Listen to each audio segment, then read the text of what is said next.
Peach is weird because she's very different in terms of her overshoot options when she has like a turnip versus when she does not have a turnip. Because I think that's really one of the big values of the turnip. Like, turnips are kind of an undershoot and an overshoot together, like a lot of projectiles. But they have a little bit more presence than, say, like Mario's Fireball, which is part of why they're so valuable.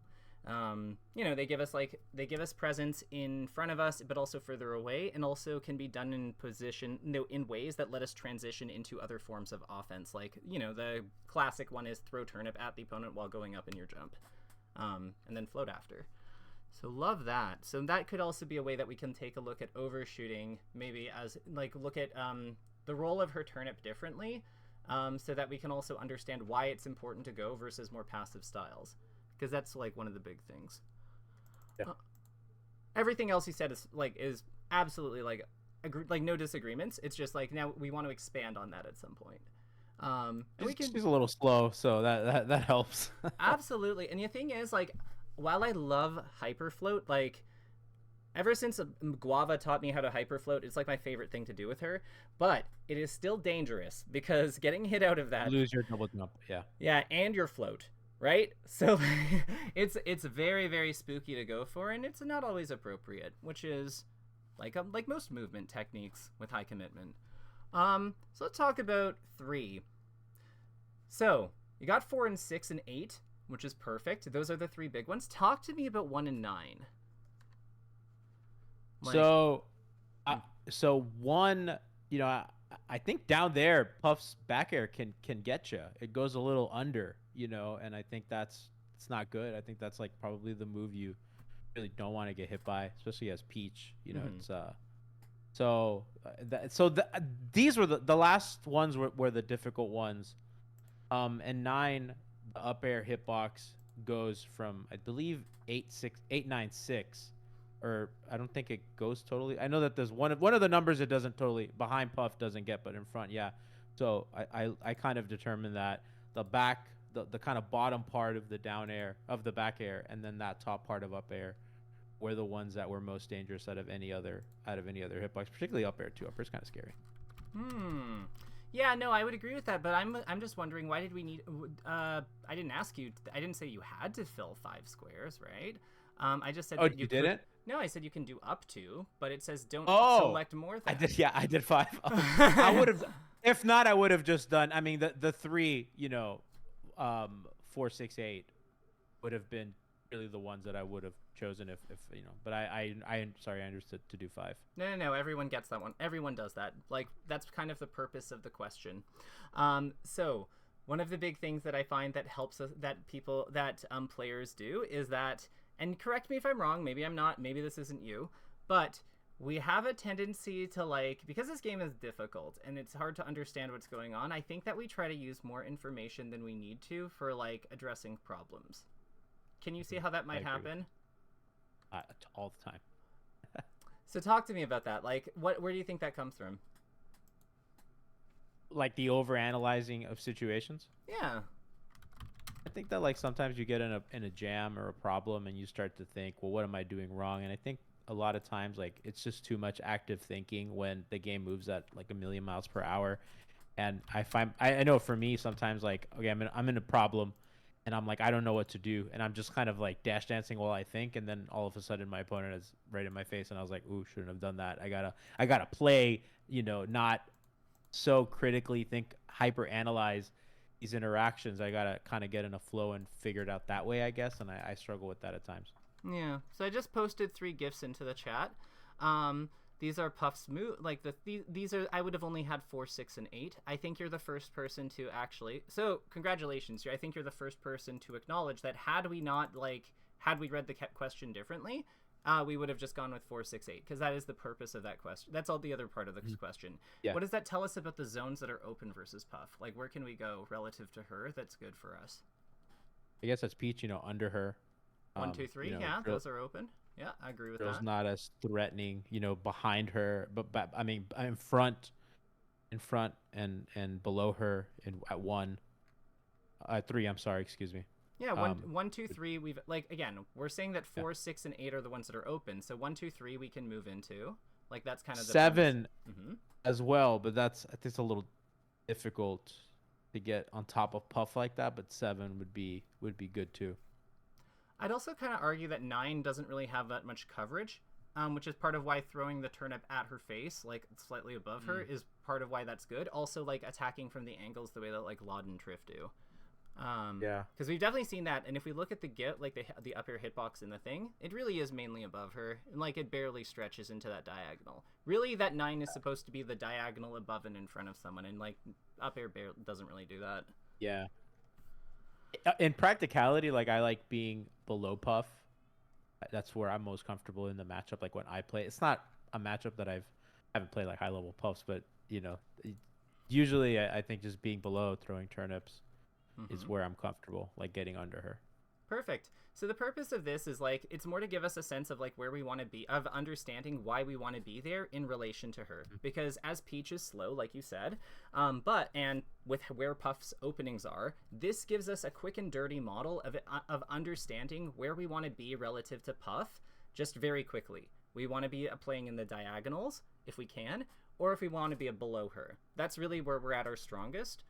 And we have a foundation for seeing, for why that is. It's because that's where her moves don't occupy effectively.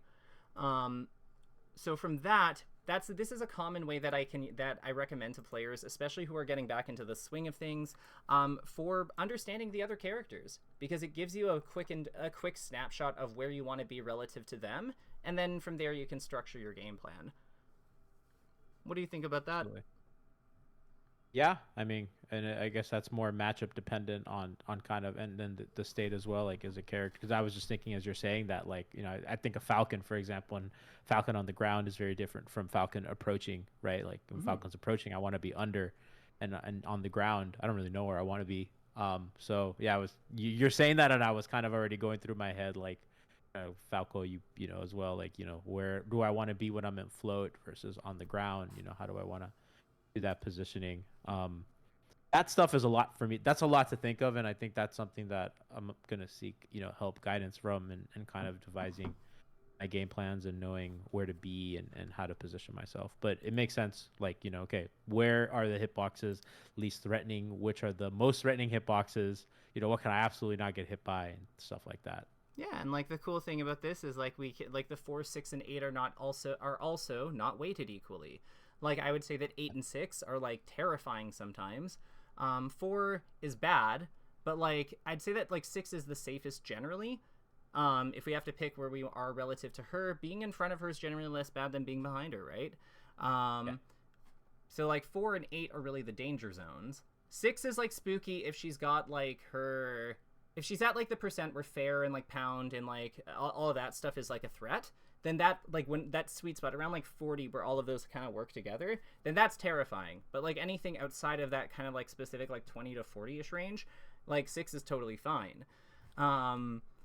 So it's you can also kind of see how the weighting of the blocks changes as well as the stock, as the stocks play out. Because I at higher percents we might even make a consideration that like drill is a threat. In 2. Just because, when we're at like 90, that's how she can kill us. But I don't want to like bog you down with information. I want to ask you openly. So from here, I know that we had a lot of things that you mentioned that you'd like to see improved. One of them was that you wanted to get more use out of Uncle Punch. Where do you think would be a productive direction to go from here, in your opinion? That's kind of like why I wanted help, because I don't know. I just feel bogged by my improvement. I feel like I don't really know what to work on, right? Like I have like all these things that I know I should work on, and then I kind of get bogged down by like, okay, well, what do I start? What do I do? What should I focus on? Should I only like work on these things and not play, or am I playing too much but not working on these things? And a lot of it was I wanted guidance. Sure. In that. So what are the areas you see? So we've identified Uncle Punch as one, playing is another one for sure. What's another one that's important to you that you think that you want to get more out of? Like what aspect of the improvement process? Of my improvement process? Yeah. I think it's hard for me to tell because like I want to say like my mental as well, but I think I like I went to my local and I went down 0-2 to a really good player, and I was able to bring it back, and I was proud of myself. But but at times like I crumble, you know what I mean too. So I guess that's something that when I play, I always say like I play bad in tournament. Like my friends are, oh, how'd you do? And I was like, oh, I played awful. Like at Genesis, I think I played some of the worst I've ever played. And they're like, maybe you're just like not a good tournament player. You should work on that. So that'd probably be another thing too. But I think I'm improving. But still, long way to go. All right. So know what? Let's do it. Why don't we play some games and do some diagnostics? You've mentioned that you have ranked. I do have ranked. Perfect. So I'm gonna give you my spectator code. What you're gonna do is you're gonna plug it into the spectate tab after you've launched the game. Should be the third tab, and it would be start broadcast, share in. Yeah, you'll just have to copy paste, and then. Okay, you're gonna have to walk me through. So do I launch Slippy? Do I launch the game? Yep, launch. Or do I put this code into the play first? Launch the game first. On my way. Let me know when it's up and running, and then I'll walk you through the next step. We're up. Perfect. So in Slippy Launcher, you see how it has the 4 tabs next to play? Like there's home, replays. Next one is the one we want. That's spectate. Cool. So in spectate, yep. So then we just, bottom right should be share your gameplay. And you just take the code I've put in the chat, put it in there, and then let me know when that's done. It is done. Perfect. Let's play some ranked. I won't be able to see you when you're in queue, but I should be able to see you when you're in a match. Okay, let me. Oh wait, 1 second. Ranked. Configuration, 100% speed. Good. Everything looks good. Perfect. What would you say your strongest matchup is? For you specifically. Falcon? Nice. Probably Falcon, which is kind of funny because it's a bad Peach matchup, but I think like when the level is equal, I like Falcon. Okay, what do you like about it? I like to hit him, and I think that at our level, I don't get blown up as much, and I can I think I can edge guard Falcon pretty well. Perfect. Yeah, that's always a good thing. Like usually when I talk with like Marth players and stuff who are like coming along, it's usually the fast fallers they cite just because like how you kill them straightforward. I see it's a Ganon.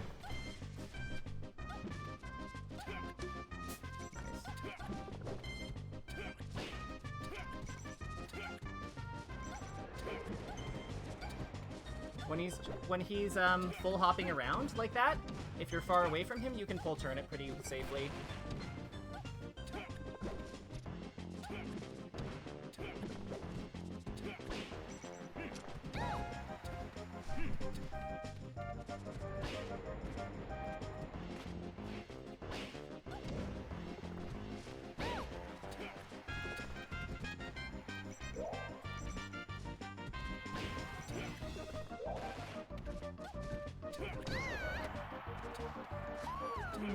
Okay. I noticed you haven't down smashed once against him. Not yet. I will let it rip, but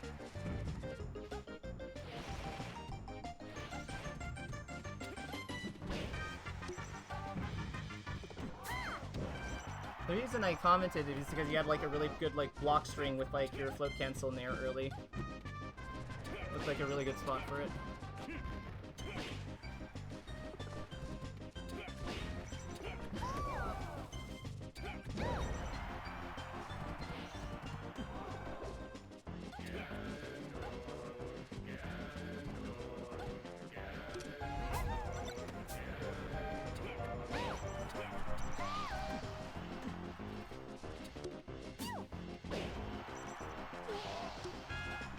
How are your hands? Tensing up? no, pretty good. Okay. I hope you're not nervous, just because I'm on. No, I'm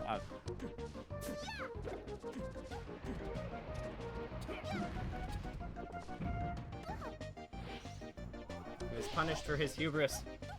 I know.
Before we do our bans and stuff, how did that feel, and where are you watching? Like, where's your field of vision when you're playing?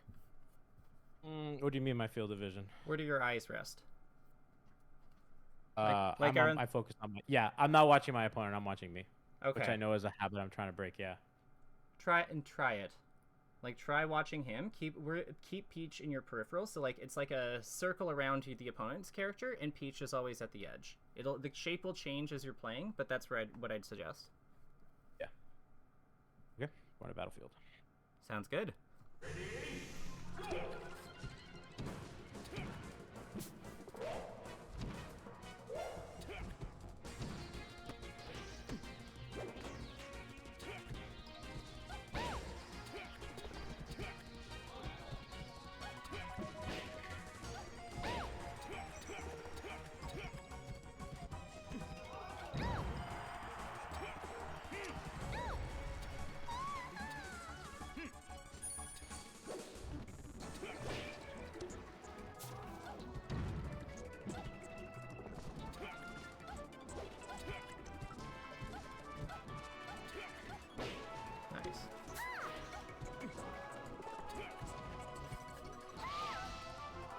Well, I'm glad you didn't be into him. No. Believe it or not, I actually think your moving is better. Your movement is like more attuned to him, and it looks cleaner. It's just like little mistakes up close. So that tells me that needs to be something we work on. I'm just trying to figure out what like the commonalities are.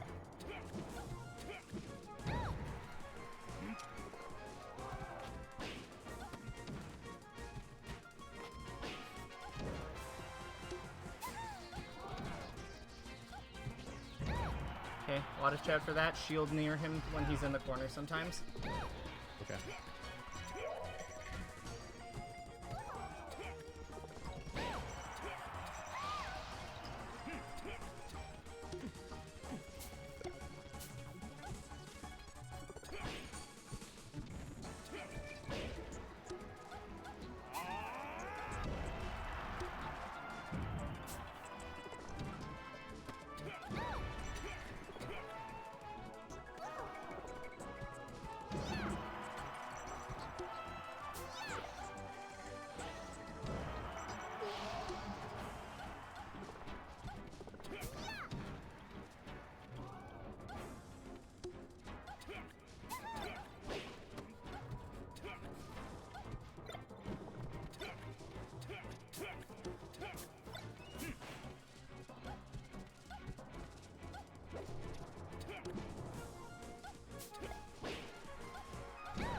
Nice. Ooh, good attempt.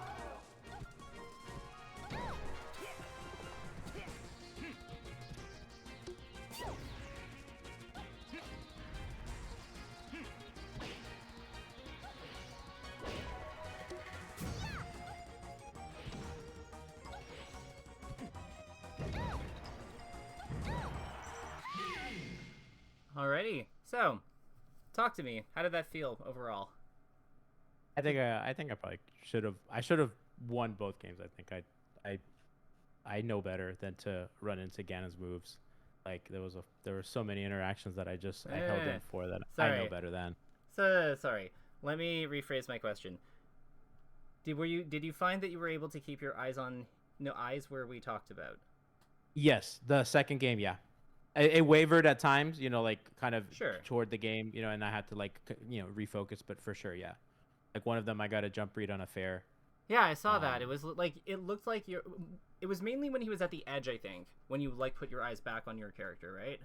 Like Yes. when he got to the ledge or whatever. Yeah, thought so. Mm-hmm. So why do you think that happens? I think probably because I lose focus, and that's something I have to train myself to do. Why? It's just habit, right? Like, I think we kind of grow up. I've played Melee for a really long time, and I've Smash in general and fighting games. I've always looked at my own character, which is not good, but it's a habit that I've been trying to break. Yeah. Totally fine. Do you think that? But why don't we try another set? The main thing that I would say for execution, and I don't want you to put your much mental focus on this. I just want you to hear it process it and like try to take it in with you to the next game, but like without effort. Just, you know, just be aware of it.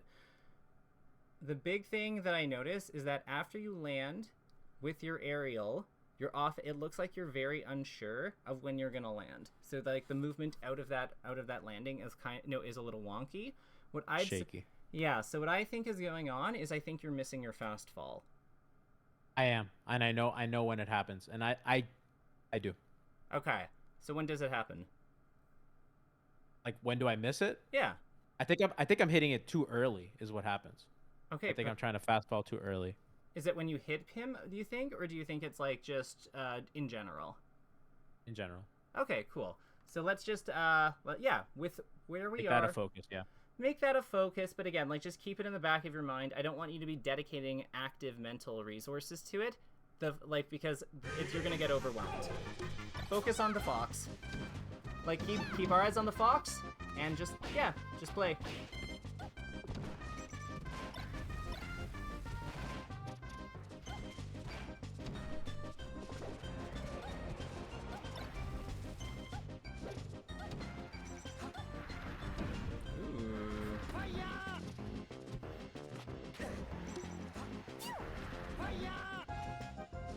I'm really bad at covering platform. That's another thing that I know. Drop your float, like fall to the ground quickly, and then full hop nair.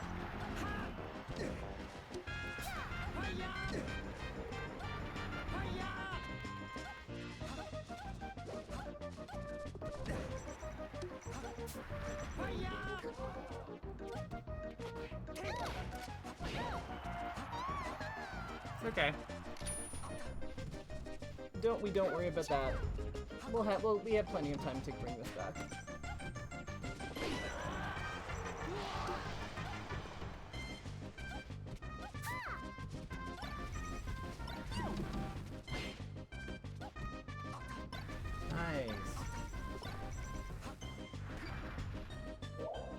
Nice, you waited it out.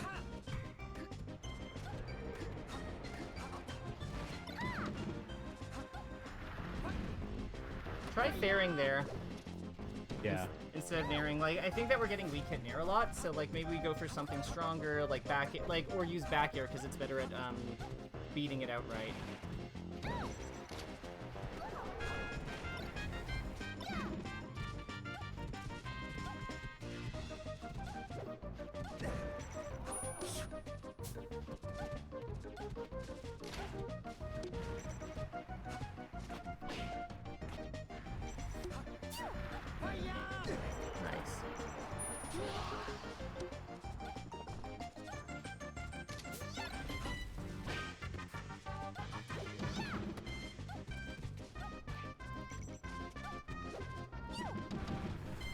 Ooh, I like how you got in the middle of his shield there. Right idea, just too late.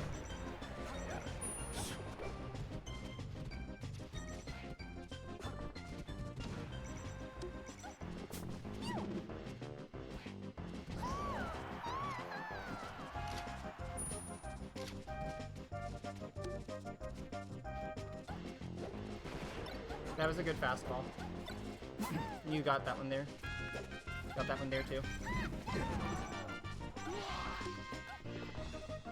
Relax, focus. Nothing like it. Those were both great too.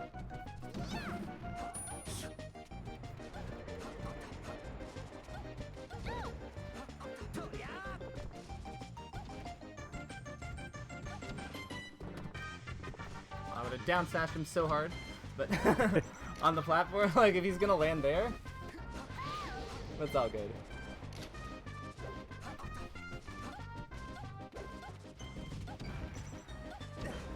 Love the bulldozer. Nice. Easy clap. All right, what are we banning? I'm always between Yoshi's and Stadium here. I think. Which one do you hate? Which one do you hate more? I like both. Really? Okay. I actually don't like Dreamland because I think people live too long on Dreamland and I get nervous. So I actually like the small stages.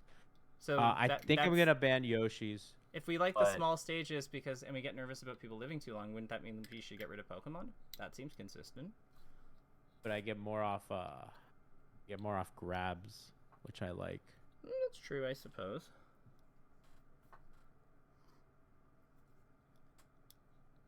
Bigger numbers. Yeah, I think Yoshi's is better for setting up the edge guards, though, with those grabs. I think so too. Anyway, this one stadium. It's all good. Again, I just like thinking about the decision before the game starts, because now we want that relaxed focus again.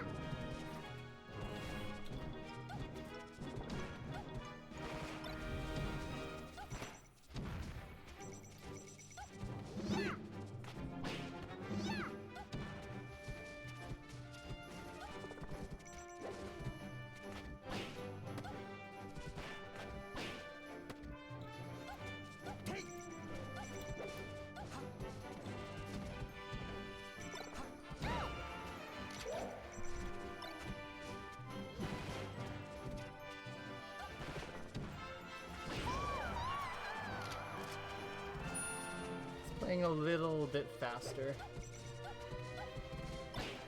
Nice down tilt. Ooh, up smash. I wanted it up there. Makes sense. Yeah, his percent really wasn't right for up smashing. But I wasn't. That's an input that. That's an input that like the float up air. Like if I do it too fast, I think that it up smash goes out. Yep, that is correct. Should have failed.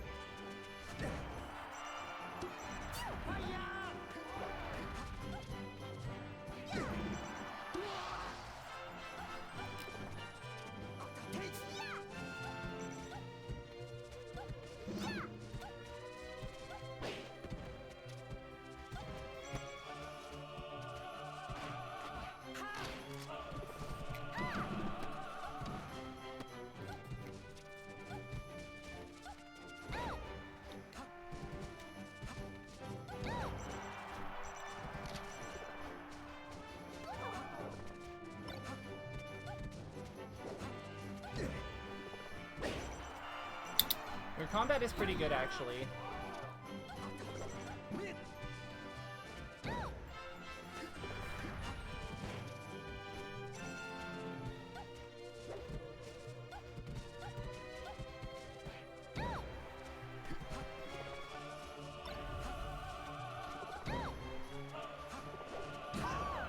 Yeah.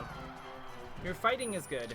The main, or like, it's the strongest part about your game for sure. I think that the biggest thing, the biggest opportunity I'm noticing is just closing and like converting off like the close quarter scraps with your pressure strings and stuff. Basically, it's all the techno. It's just like the stuff that you have to get. You have to grind a little bit to just get the precision down for it. I feel that way a lot too. Like and then that's like usually like when like a game slips away, like when I can't get a kill. Is that what happened at Genesis? Genesis. No, I couldn't move. Okay. I felt gummy. I felt like I was in mud. And then my loser's match was a Sheik, and that's probably my worst matchup. Yeah, it's like her second hardest matchup or hardest matchup in my opinion, and like it's so hard to be good at it that like anything other than like expert level, because Sheik is so punishing. I would be just like told me like when it's equal level, like when the level's the same, Sheik's probably like maybe the hardest, like at low levels or at like low to mid levels. It's like that or Jigglypuff. It's like that or maybe like Marth, Jigglypuff, like something like that. But yeah. I don't like Marth either. Marth's pretty tough. Makes sense, yeah. Nice. See, that's what I mean. Like, you're really good at like knowing when it's your turn to fight and not. But it's like, which is probably that old school stuff coming in, because that's what like one of the things that we were generally good at. But like, yeah, like all of the stuff that needs to just be like fairly frame tight to get the benefit of it, like pressure strings, combos, edge guards, like that's the stuff we need structure in. Fortunately, I can help with that. All right, what's the well? Where are we going? Fee bands, either FOD or FD. Yeah, makes sense. Yep, standard bands, standard counter pick. FD's kind of weird. Sometimes I don't like it because I think the chain grab's obviously huge, but if I'm not like feeling too confident in that, like on a day, like I might not.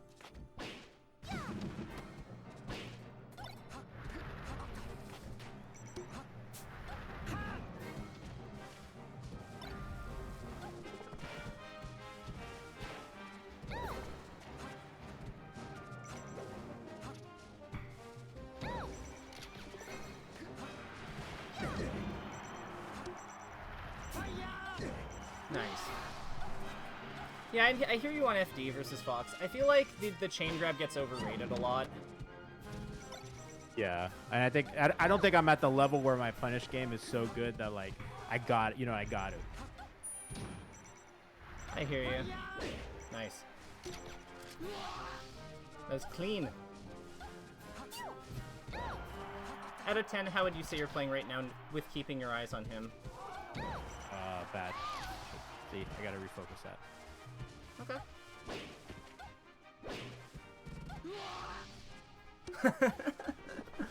Take those. He gave up. All right, let's not queue again. Let's talk about those. So, Okay. when you kept your eyes on him, how did you find the match? Like the interactions generally went better or worse than usual? I'd say for sure better. Like, and I think in the Ganon one, I think it was more noticeable than Fox.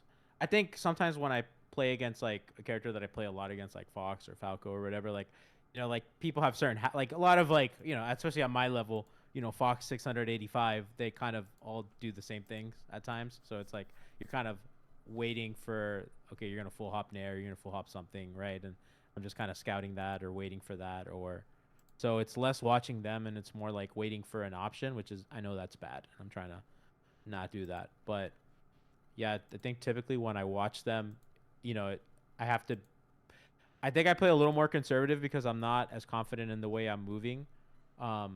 So I'm a little bit more passive, but I think it's better because, you know, I can watch them. I'm not Your one of the things I don't think your decisions are better. Yeah.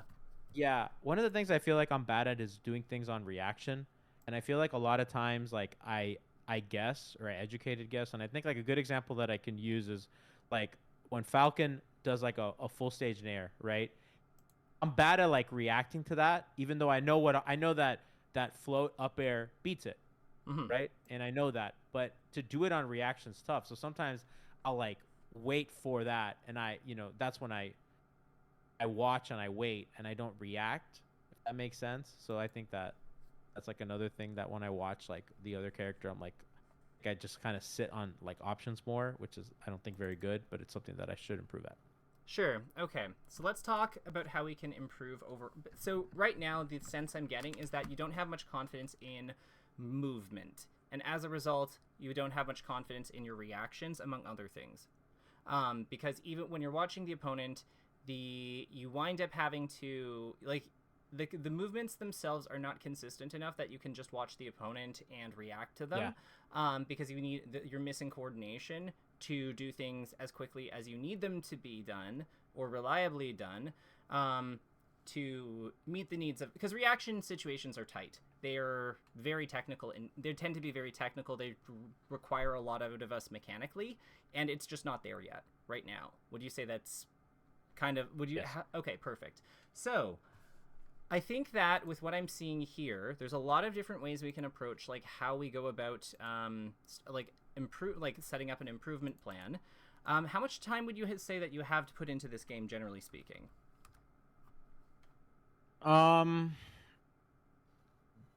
So I want to hit my goals. Okay. I want to hit my goals. So I want to make time to do it. So like for example, I might play an hour a day. Depends on the time. Like right now I'm in basketball season, so like in the summer I play a lot. I'll come on and I'll play for like 4 or 5 hours, like and in the evenings.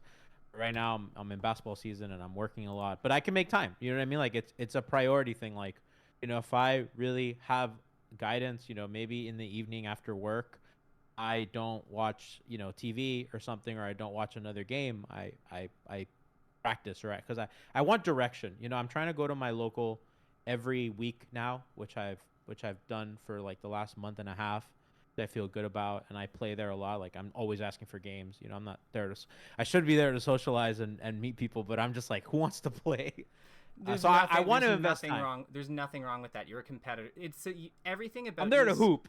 Everything about you screams competitor. So I don't see that as I don't see that as a bad thing. Let me show you something that another player who's in a similar boat as you they're actually similar level, but they're making a character switch. So they're kind of going through the growing pains of like having to like relearn a lot of stuff, right? So this is something that they made, and I want you to take a look at it because this is what they've found helpful. Because I know that like with you, you've mentioned that like you find your practice isn't, it isn't getting you where you want to be. So what I want to ask is, what do you think about a structure like this, where you have like techniques, they're broken down, how successful ones for ones that are like for like if you take a look at the low aerials, right? We've defined what counts as a success, based on Uncle Punch's shield like frame advantage data, like because it can display that. So then this gives us concrete, tangible goals that we can work towards with our execution, so that we can have some confidence in like to being able to do them on command without having to think about them. Because like with consecutive successes, to do 10 of any of these in a row, you have to be able to know what you're doing, right? Yes. I love this, and this is what I want. I want a guide. I want structure. I want help to get there, because I genuinely think I can get there. Like, I sometimes get really upset at my results, and I think that I'm better than that, and I do feel that, and yes, this is perfect. This is awesome. Amazing. Why don't we make one together? So yes. I'm gonna share my screen. I'm gonna put Word on my screen, and we're gonna make a list. We're gonna make a list of the techniques that you want to see improved. And I have my own suggestions, but this really does work best if it comes from you, because you are responsible for your improvement. Like, I can help you, but at the end of the day, it's you who's doing it, right? So let me share this, and we'll go from there. Absolutely. With my box. So, where do we want to start? Let's say, this is fine. So maybe we'll make the font a little bigger. We'll make it 12. So, and it's Giancarlo. Is that like what you like to go by, or should I call you something else? Giancarlo's fine. Perfect, Giancarlo. And you are playing Peach. So, what should we put in the first one? So, tech name, and then consecutive successes, right? So that would be we need 2 columns. We'll figure that out in a second. But what's the first tech we need? Float out of shield. Float out of shield. Okay. So like would be float out of shield into, is it just into Nair, or like what do we do with that? Depends. The world is my oyster, right? Mm-hmm. So we're looking at getting root actions done, right? Or do you want to like do you want to make room for the other ones? We can do. I mean, I guess whether it's up air or nair or back air, I don't know how much more difficult that'll be. Yeah, we could do that, and then like okay, float out of shield, up air, float out of shield. The one so I'm on box. The one that's probably most difficult is float out of shield nair, because because of the digital inputs, holding forward even a little bit triggers a fair, which happens to me a lot. Right? Okay. So sometimes like I'll float and I'm moving and I don't stop the movement in time, and then I'll fair instead of nair, and that is quite annoying. Gotcha. Okay, so let's do 2 of these then, because that helps me quite a bit. Knowing you're on box helps me quite a bit. So let's do float out of shield into non-nair aerial. That will be one bucket. Switching. And then the other one will be nair. Was a hell, man. I can imagine. But I played all my life on controller. I played, like I think I told you, like I was playing in like 2005, and I've played every Smash game on controller. And then like the way I compared it was, it felt like learning how to walk again. Box is intense. Like what prompted you to make the switch? Was it a hand thing, or? No, my controller couldn't dash out of crouch anymore, and that was like the second controller that had happened, and I didn't want to spend another like $150 on a controller that would not dash out of crouch anymore. And I just said, I'm gonna buy a box because they don't break. That's really why. It was really a monetary decision, and also it's like I've purchased controllers from people and I never get them, and I'm just like, Hitbox is a reputable company. They'll get me my box. Gotcha. That's really what it was. No, I mean, like, that makes sense. Like, the controller market is crazy right now. Like, I know that I've spent like way more than I'm proud to admit on mine, so I hear you. So I think this is good for defense. Let's talk about offense a little bit, because I think offense is definitely important here. How do you feel about I don't get +3 nairs a lot. That's the one thing I should. I don't know if I have to subfloat to get the +3 nair though. why don't we define our goals a little bit more simply? I think that's a good thing, because we want to walk before we can run, right? So let's do FC fair, like the like FC fair. So this would be jump, full hop to desired height. Float fair plus and then fast fall. And we can copy this probably for other ones. Because we also want to be able to do Nair and Bear too. We also want to be able to do Nair too. And do you want to make room for any others, or do you think Nair and Fair are a good starting point for you? I think Nair and Fair, are, especially those two, because of, like I said, the kind of problem with the one comes out and not the other. Gotcha. Perfect. So we're gonna add something to this. So once we get this one down, we're gonna then how about do it into grab? Okay. Or into down smash, so that we have block strings. Does that make sense? Yes, absolutely. All right, perfect. And I think the big thing here is, we want to make sure. Note, for these two, I will make actually a note for each of these, because there's one thing about them that's a little interesting. These have timings where we fast fall before and after the move connects on shield, depending on the height and situation. What do you mean? Like I fast fall the move, So depending on how you do the Nair, like in combat, right? We might be like having the Nair be out for longer. Like we might do the Nair and then move into the opponent's shield from further away. In which case, we might be fast falling the Nair after it has connected on shield, as opposed to before. Got you. So, I just mean like, all I'm just really getting at here is experiment with fast falling the aerial after hitting someone. And fast falling the aerial before and after hitting someone. To have both timings. That's it. Basically, be able to do it before, be able to input the fast fall before and after on your aerial. Like once I get the confirm on shield, fast fall sometimes, and then other times before I even make contact. Yeah, exactly. Sometimes you do the fast, like especially with fairs, it's common with that. Like if you think about how much wind up she has, right? It makes a lot of sense to do it like that. With Nairs, especially ones low to the ground, you can sometimes risk your hitbox not coming out. So yeah, it varies a little bit with the two of them. Okay. Yeah. How do you feel about, so these are, like, we've got out of shield and shield pressure. Do you want to work on any, I think that movement is also something important. And again, we don't have to make it as long as this, and you'll get the copy of this, so you can absolutely, like, play with it, do what you need with it to, like, add to it. But what are your thoughts so far? What is this missing in terms of other things to work on? Shield dropping is something, I'm going to have to learn how to do on box, which I've practiced a little bit. Slide off, right? Like all those, like, pretty universal defensive concepts. Movement, I think, kind of moving on platform, like, kind of getting off the platform quick, with shield drop, I think is important. Okay. I think sometimes I get stuck on plat, and I, because I can't do it, or I'm not used to doing it. It's funny because I can sit there and do it. One of the things, coach, that's tough is like, I'll practice something, and then like doing it in a match is very difficult.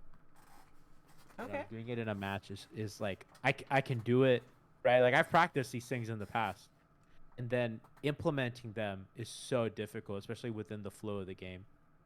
Are you trying to implement them, or like are you just like what I am. Okay. I guess sometimes I forget. Sometimes it's just like I can't do it. I'm overwhelmed. The situation doesn't come up. Like, that's Well, I think we can understand if the situation doesn't come up. Like there's nothing we can do about that one. Like if it's just not, if it never comes up, it never comes up. The other ones though, I think are really what are the other ones you're describing are something I hear a lot. The other ones that you're saying are like getting overwhelmed. You mentioned getting overwhelmed, right? Getting overwhelmed. Yeah, the game moves fast, you know, and it's like, okay, like in my head, I'm like, let's float at a shield's a good example, where I'm like, okay, I'm gonna practice my float at a shield, and then like, you know, I shield on reflex, and then I don't do it, right, because it's not something that I'm used to doing, and I was like, oh, missed my chance. But the game moves so quickly that happens, so it's something that you know you have to. It's gonna take my lumps, but Yeah, but like you corrected. So my only comment there would be that you corrected the vision thing pretty quickly when we were playing. When we were watching you play just now. In my opinion, the vision, like keeping your field of vision fixed on the appropriately on your opponent, that's a really tough one. Lots of people just, especially with someone with so much experience, because yeah, you're gonna fall in a habit and you're gonna drift back, but you still were able to do that one. What's the difference? one is one is something that I guess you know like where my vision is as opposed to like doing an input. I think is the gap for me. Your eyes are part Is of your body, though, the same way that your hands That's are. true. That's true. So maybe it's the And I do revert, right? Like so in the match, like I will start looking at myself, and then I have to okay, you know, Johnny, look at the opponent. So I will oscillate between the two. But no, you're right. I mean, you're right. So what I would say is maybe I think that when you're doing this, when you've done this previously, I think you might be putting a lot of pressure on yourself. Like you might be fixating on looking for those opportunities, but really we just got to trust ourselves to do it. And if we don't, then we have to like do those gentle reminders to like pull ourselves back. We have to spot the opportunities as they arise. But there needs to be a bit more of there needs to be a gentler touch, I guess, or like a more forgiving approach, because some of this is new, some of this is difficult.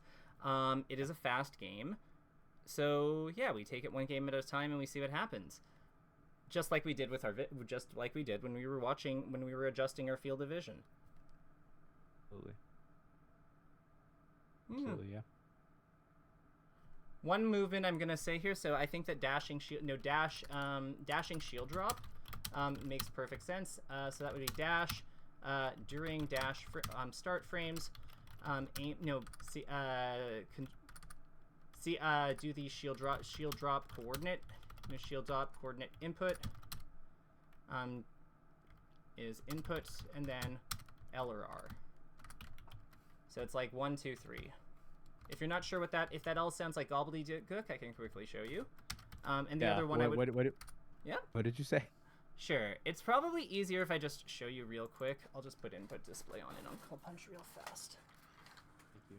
No problem. And we'll send you this list and we'll make you a proper one, but 1 second. Beautiful. And how are you finding this is going? Do you have feedback for me? Like, again, I want to do it. I am very happy. No, I think that this is what I needed. And I like how you're kind of putting the onus on me and you're kind of guiding me, not just, you know, telling me what to do, which I think is important. For sure. Kind of self-improvement. Well, yeah, because, like, again, I can't be with you 24/7, right? So, yeah. So, this is just what it is. Let's, yeah. So, do you see what's happening? I don't, where's this? I don't see. Oh, you're not seeing Uncle Punch? On my screen? I do not. Huh. Let me double check. I see, like, a loading, like, 2 loading. I haven't seen anything, actually. Oh, you should have told me that. Okay, let me see here. So let's try this again. Let me know if you can see this. Okay, now I see it. Ah, I wish you'd told me. Okay, so let me get that. We'll get this fixed. But yeah, so it's just this. So 1, and then before your dash is done, you actually slide the stick down. So if we think about, like, if we go by frame so you can see it in slow motion, you see what I mean, right? So it's here, then we put the stick into this location, and then yeah, she should drop if they do it like properly, like that. Okay. You can also just let the shield come up and then shield drop normally, but like it's not. I find that this is like faster. Cool, huh? Yes. So you do the quarter circle motion. Yep. I know on box you have the option to do like the down one. I can't do that one because I'm on controller, but and I just that's what I was gonna ask. Because on box, I think if I hold full dash to a direction, shield and then down, I think that works. Yeah, then do that. I think, but I'm not. Yeah, but it looks the same. So yeah. Well, I mean, like, Okay. again, the controllers might be a little different, but that's the type of thing that we can, like, that you can tinker with and figure out. The only No, but that seeing the input display and hearing you say it, okay, that makes perfect sense. I would strongly recommend for movement practice turning input display on in this general section.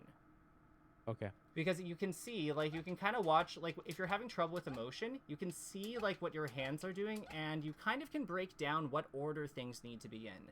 So, like, for wave dashing, it's jump, then direction, then air dodge, then jump, direction, air dodge, right? Gotcha. So if you're getting like ones that aren't working, you know what you're doing. Like that one is just I'm air dodging and rolling first. I'm not actually jumping. Yeah. Like that's an ordering error. So now I know to do that.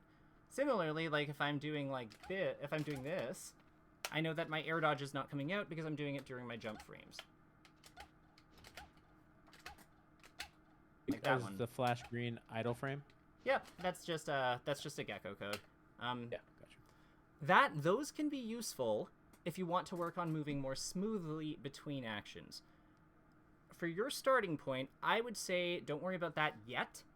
Let's get the basic actions down. Like let's get our basic actions down smoothly so that we can do them. So we can like do them maybe not with max efficiency, but like just comfortably, and we can build speed as we go. Does that make sense to you? Makes perfect sense. Yeah, because we need to be able to run. We need to be able to walk before we can run. I guess one of the. Mm-hmm. No, go ahead. I was gonna say I noticed that there were a lot of like choppy wave dashes. I would strongly in the movement section, dash into wave dash, like dash, and then wave into wave dash, and It's then so just funny to dash wave back. dash with, because sometimes it'll be like, she'll like, I don't know if it's because it doesn't happen fast enough. I don't know if it's a box thing, but it's like, she'll do that thing where she almost like I go into float and drop it. I don't even know why that happens. The way I've corrected that was I used one of the modifiers to get a longer angle wave dash, Mm-hmm. and that usually fixes it. So I'm still practicing using the modifier and angle forward. So a lot of times I think what that is that forward wave dash at a dash, like what you're saying, Mm-hmm. because that's like I gotta really stretch my ring finger and my thumb. Gotcha. Yeah. No, that makes sense. Yeah, I've never really used the modifier buttons, but that is a very... I just started to do it because I'm like I have to because it's it's. Yeah, but that's such a weird motion. Okay, whatever. I hate it, coach. It stinks. Is there a way that we can like remap it or anything, or is it just like this just the way it is? I can remap it. I just don't really know what I'd want. So my settings are just out of the box. So like back air, like C stick to the left. That one's like a hard input to hit because it's like it's a little down for me. I think I can get there. I think I can work on it and practice it. It's just like I've avoided it because it's like my finger doesn't reach and I'm still new to box. I've only been playing for like I think I've been playing for 5 months on the box. So it's still like I don't think that like I'm not like a controller where like I never sometimes on the box I get lost. You know what I mean? Mm-hmm. It could be kind of goofy sometimes too because I'm still even though I feel I'm for sure I think I'm better than I was on controller than I was at box at this point, but it's still not as intuitive to me as controller. And I can only play Peach on the box. Can't play Fox. Can't play anybody else. And I played Fox and Roy for a long time. And I played at my local. I played friendlies with Fox, and my Fox moved just fine on controller, but I cannot on box. Okay. Well, I think that Peach is a fine character. I think that like No, I love Peach. Yeah. Yeah, Peach is sick. Like, let's go. Let's like if Peach is who you can play on box and that's who you want, and like that's who you want to play, let's make Peach work. I'm gonna give you the tech list that we've made. You can format it, like play with it how you want to, like make sure, because I don't know how many repetitions you're able to do with the time that you have. But I think that this is a really good starting point. And as you find other other techniques that that you'd like to see improvement on, add them. Maybe create a priority system. Whatever works for you, but I think that like having structure and like a number of consecutive successes is really the key here. And you can use the one that my other learner made as a guideline, and I think that this could really work for you. The other thing I'd say for tangibles would be just generally, this is a lot of stuff, but I would also keep the focus, focus on watching opponent with Peach in the peripherals. Last thing I want to say, and I know we've gone a little over time, but that's okay. This is why I charge the big bucks, because this way, if I go 5 or 10 minutes over, I don't feel bad. Let's talk mentality. So, when things get when you freeze up and things start to go haywire, what's going on what's going on upstairs? What's going on in your mind? A lot, and it could go both ways. So I played Vu, who's a top 100 player in bracket. Oh yeah, I know about him. Yeah, I played Vu for the first time, and I went down 0-2. He was playing as Roy, and at that point, you just think about, I'm messing up. It's you kind of think okay, I'm getting better playered, right? I'm getting better playered. This is not working. I'm losing to a bad character. Why can't I deal with Roy on top plat? That is so goofy. Kind of those things that bother me. And then I think I've been a lot better at kind of refocusing myself. I do a lot of yoga. So, I had a mantra that I repeated over and over again. And I got back in the set. I forced the game 5.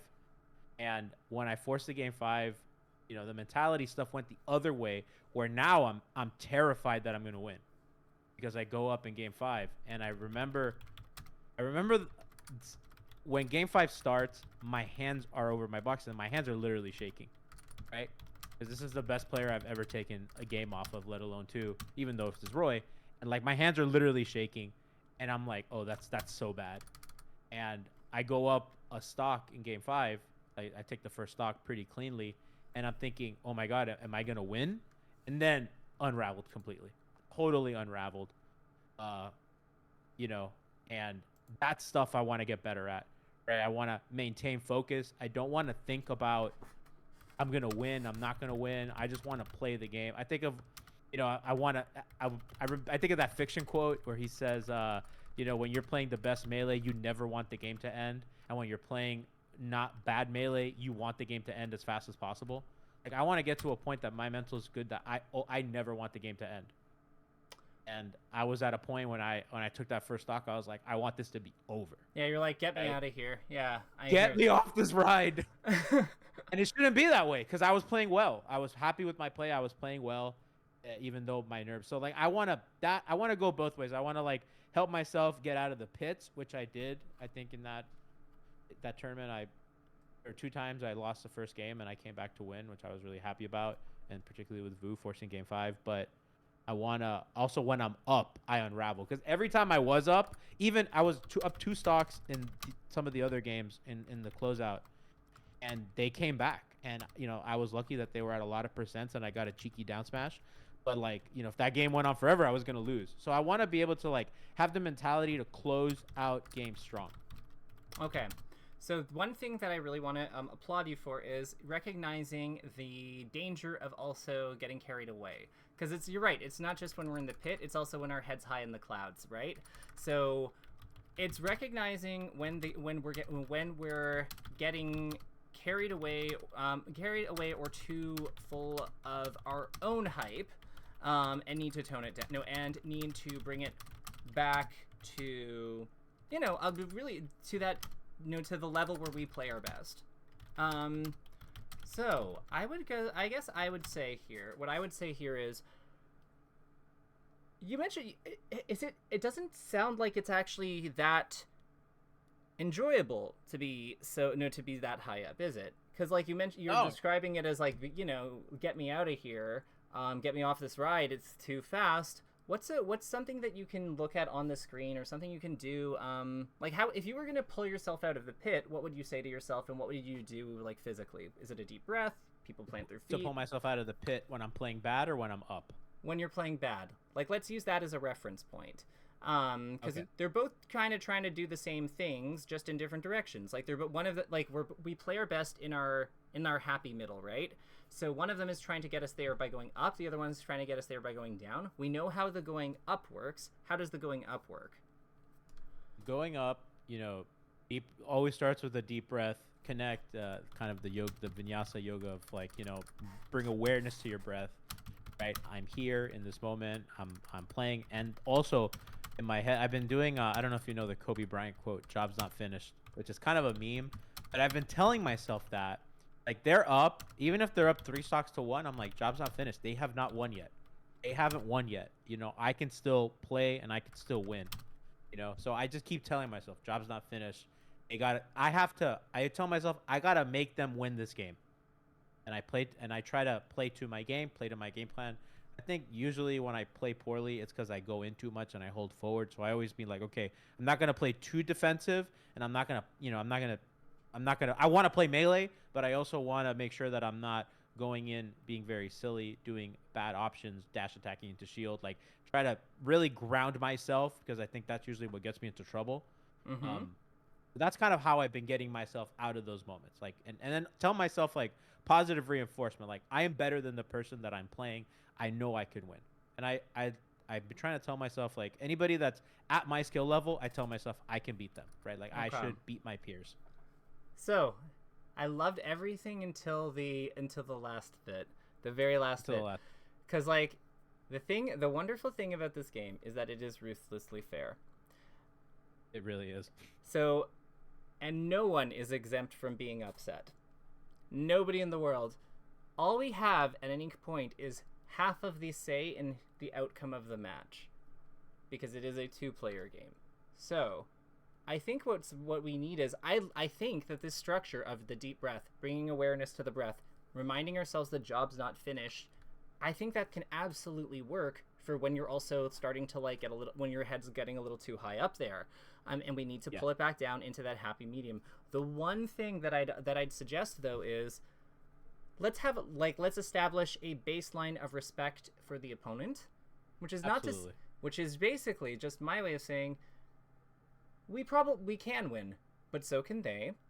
They have the right to win this game just as we do, because they have 50% of the say. That does not mean that we are going to not use our 50% of the say as best as we possibly can, but it also means that we're going to acknowledge that, you know what, we don't truly control the outcome of the match, only how well we play. But usually and you know what, if we play really well, maybe that's enough. But let's just see what happens. Yeah. Oh, you're right. And I think that the other way of thinking creates more added pressure to myself when it doesn't need to be that way, because, if I was, you're absolutely correct. Yeah, it's a little bit of humility, but like the thing is, I know that you're going to be fine with this because, again, job's not finished. This is not the end of your journey, and that's fine, because if you knew literally everything, then there'd be no point to us having this conversation. So absolutely. I know that I know nothing. No, you know more than nothing, but you don't know everything. That's how I look at it. Give yourself some credit, but also give them some credit, because if you're playing for game 5 with Vu, you can't be that bad, right? You can't know nothing. It's Vu's Roy. It's it's still a top player. He top platform capped me, and I was like, I don't know what to do. Peach can't get there fast. No. So that might be something to think about between now and our next meeting. Are you fine? Do you think that a weekly thing will work, or do you want to give yourself 2 weeks before the next one? Totally your call. Yeah, I really don't know, because I've never done something like this before. So I mean, you kind of saw the level I'm at, and you talked to me, and I want your, I want to get better. Okay, so I have a suggestion. I'm going to stop the recording, but we'll talk pacing.